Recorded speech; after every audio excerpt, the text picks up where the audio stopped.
Look what one sentence with the holy vessel that HaKadosh Baruch Hu gave us, the mouth, a person can do. Welcome to Prism of Torah with Rabbi Asaf Aharon Prisman, engaging Divrei Torah, packed with stories and practical insights. Find us wherever you get your podcasts or at prismoftorah.org.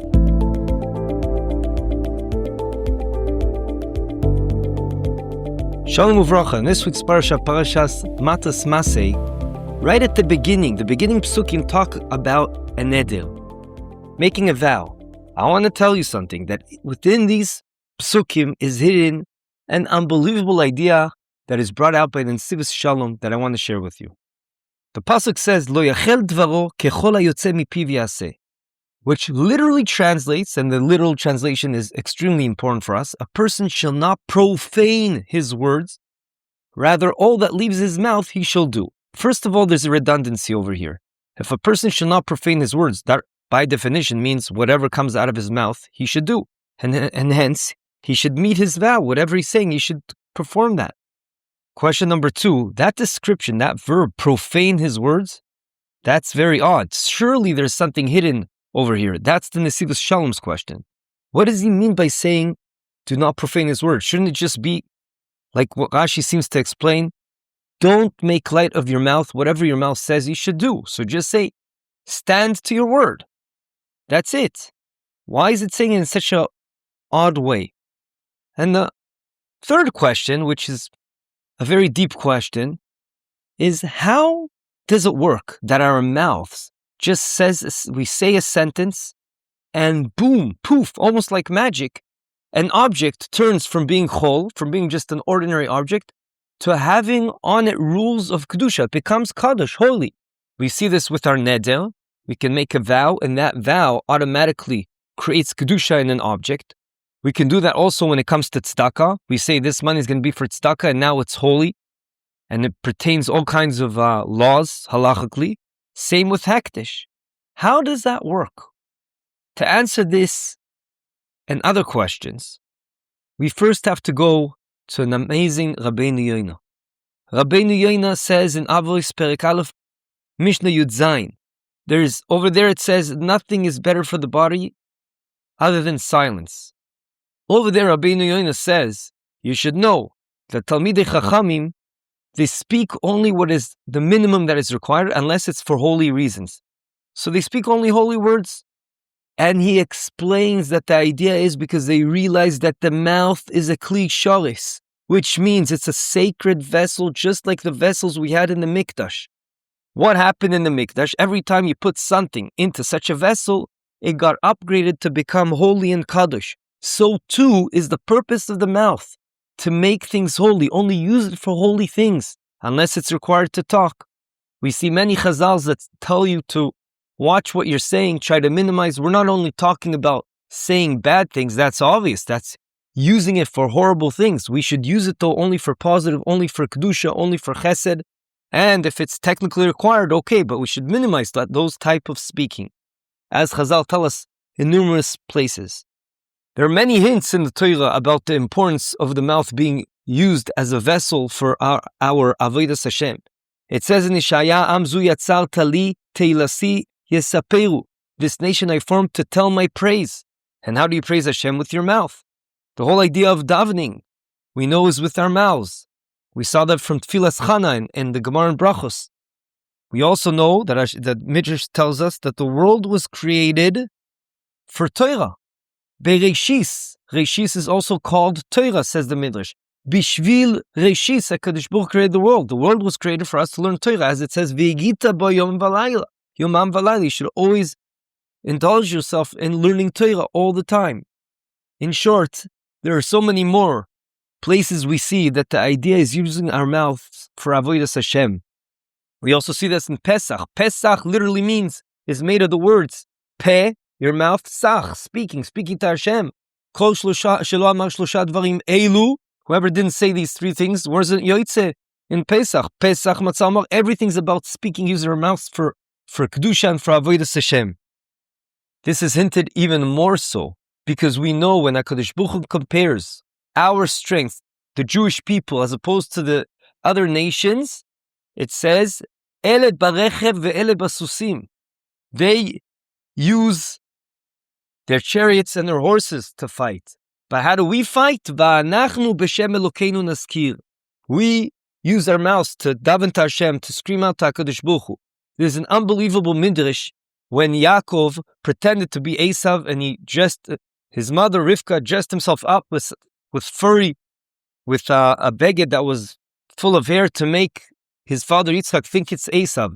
And Esav realizes something is a bit off over here. And as he says the famous words, Hakol Kol Yaakov, the voice, I feel it's a Kol Yaakov, because Rashi tells us, the Midrash says, because every second he said, Hashem, Hashem, Baruch Hashem, Hashem gave me these things to give you, etc. However, I feel your hands, Hayadayim Yedei Esav. Your hands feel, because they were furry, they feel like Esav's hands. From here says the Midrash Rabbah in several places. The koach, the strength of the goyim, is through their hands. But Yaakov, representing Klal Yisrael, is through their voice, Torah, Tefillah, Tehillim, etc. Based on these ideas, we can actually now understand everything we said. Our main questions were the following. Number one, Lo yachel dvaro. Yachel comes from the word chulin. Don't profane the words that come out of the mouth. Why are you speaking like that? Just say, in short, stick to what you say. Don't break your vow. That's what it should have said. And the Farshim deal with that. But based on what we're saying, based on this Nesidus Shalom idea, and which is built on Rabbeinu Yenu, we understand very well. Because the Torah is hinting to us. Ensure you don't use your mouth for things that have no purpose. Rather, concentrate on ensuring you understand your mouth is a vessel for Avodas Hashem, and try to use it only for technical things that you need, but mainly for Kedusha. And that's why it's speaking in a general sense. Don't profane your mouth. It's a kli shoris. With this, we also understand the duplicate lashon in the pasuk. As it says, Lo yachel dvaro, but not only that, make sure that everything that comes out of your mouth, double check, what are you saying? Make sure it's needed or bikdusha. We know Reb Chaim Kanievsky, especially during his later years, minimized the words that came out of his mouth if it wasn't kedusha. Even when he wanted to give a bracha to someone, he said bua, which is an acronym, Rashi Tevos bracha v'atzlacha. Even that he wanted to minimize. And we know there's many chazals telling us, al yarbe sicha, don't talk nonsense. Use your mouth for kedusha. That is what a person that realizes what life is all about, how he uses his mouth. We also gained an understanding how the mouth is able to do such a thing. HaKadosh Baruch Hu created the spiritual world that with your mouth, because it's parallel to kli shalis, a spiritual vessel, yes, it has the power to what we called magic, to turn something from ordinary to being kadosh, kedusha. And with this, there's another question we're marviach. Lo yachel dvaro, it should have said Lo yachel nidro. Why is it using the word don't profane the words? It should have said don't profane the neder, the vow that came out of your mouth. Why are you speaking in general words, dvaro, anything that came out of your mouth? Because we're hinting to the same idea. Be careful not to use your mouth for divrei chol, use it for kedusha. From here we learn an unbelievable idea. Our mouths is what separates between us and the goyim. Our mouths should be used for kedusha.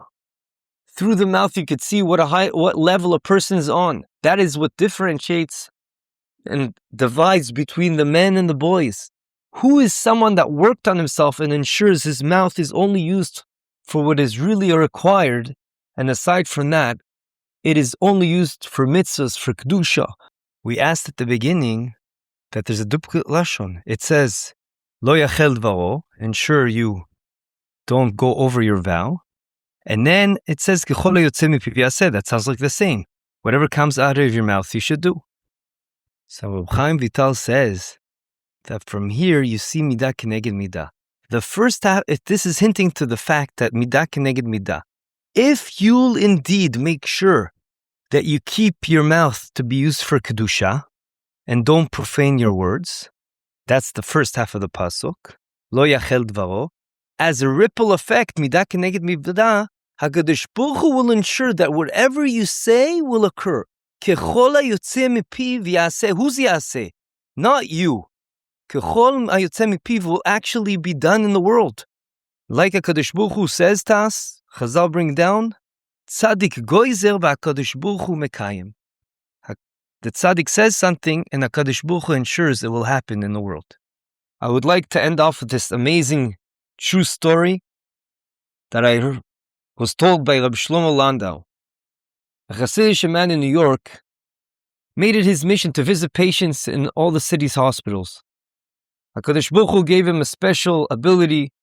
He had a nice warm voice and a gift for magic, and together with a friend, he would go from room to room singing and performing all kinds of magic tricks, ensuring to get a smile on the patient's face, even though most of them were very, very sick and even terminal.